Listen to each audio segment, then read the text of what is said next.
এদিকে CN exclusive Shantanu Thakur দ্বিতীয়বারের জন্য বনগাঁ লোকসভার বিজেপি প্রার্থী শান্তনু ঠাকুর সিএন এর মুখোমুখি হয়ে কি বললেন শান্তনু ঠাকুর দেখুন। এই মুহূর্তে রয়েছেন কেন্দ্রীয় জাহাজ প্রতিমন্ত্রী শান্তনু ঠাকুর। গতবার বনগাঁ লোকসভা কেন্দ্র থেকে তিনি বিপুল ভোটে জয়ী হয়েছিলেন এবারও তাকে মনোনীত করা হয়েছে বনগাঁ লোকসভা কেন্দ্রের জন্য।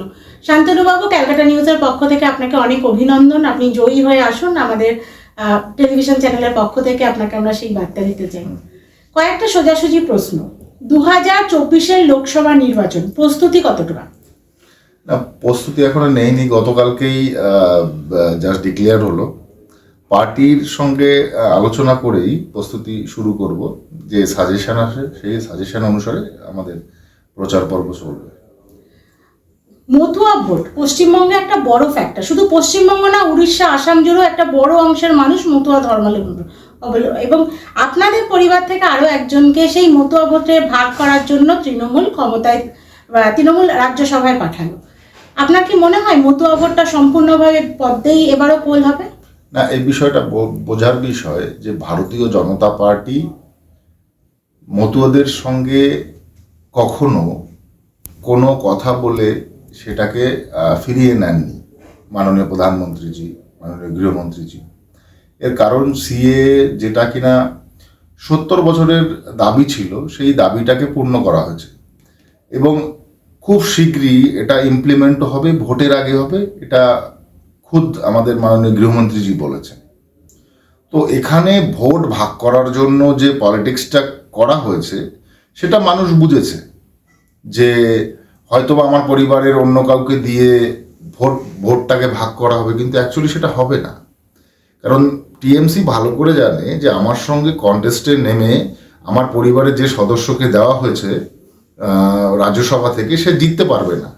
অতএব ওখানে আমার আমি যাতে হাত বসাতে পারি, ওখানে যাতে আমার ডমিনেটিং চলে, এরকম চিন্তাভাবনা যদি তারা করে থাকে, এটা মতুয়ারা বোঝে। ওসব করে কোনো লাভ হবে না।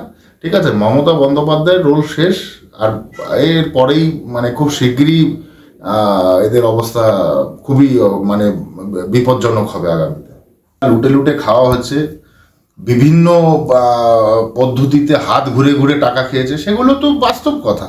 পশ্চিমবঙ্গের মানুষ আজকে অর্থশূন্য হয়েছে, একটা শিল্প নেই, কোনো স্বাস্থ্য ব্যবস্থা ভালো নয়, শিক্ষা ব্যবস্থাকে একদম তলানিতে নিয়ে এসছে যাতে মূর্খ হয়ে থাকে সবকটা। তো এভাবে কোনো সরকার বেশি দিন চলতে পারে না। মমতা বন্দ্যোপাধ্যায় হীরক রাজার দেশের যদি স্বপ্ন দেখে থাকেন, সে স্বপ্ন ভাঙবে একমাত্র ভারতীয় জনতা পার্টি। আমরা ভাঙবো সেটাকে।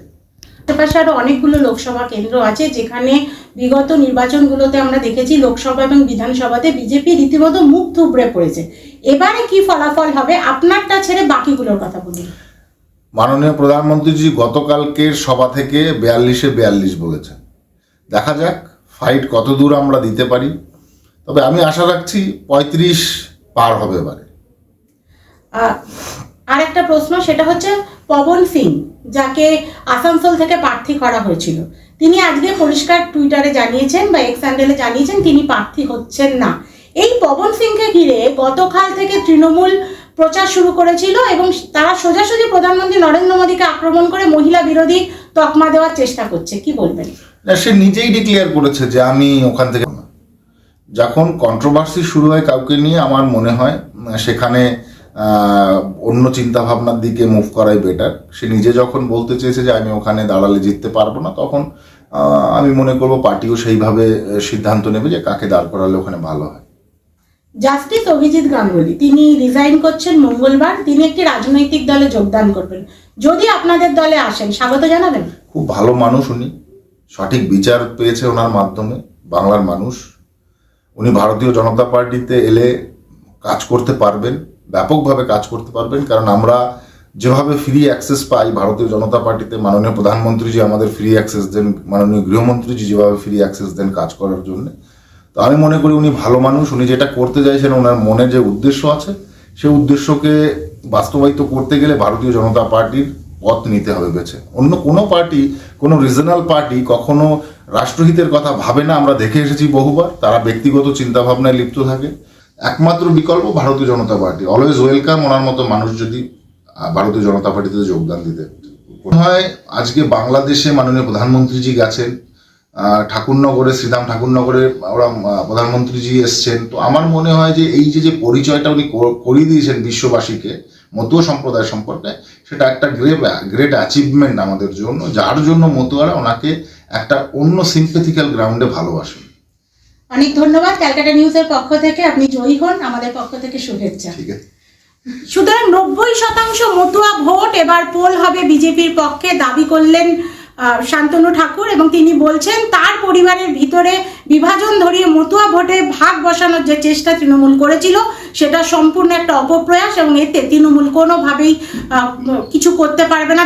তাদের যে কাজ তাতে কোনোভাবেই সেটা সম্ভব হবে না, এবং মতুয়া ভোট সম্পূর্ণভাবেই এবার বিজেপির পক্ষে যাবে। এবং তার সাথে তিনি আরও একবার দাবি করলেন লোকসভা নির্বাচনের আগেই অত্যন্ত দ্রুত লাগু করা হবে সংশোধিত নাগরিকত্ব আইনের সমস্ত আইন কানুন।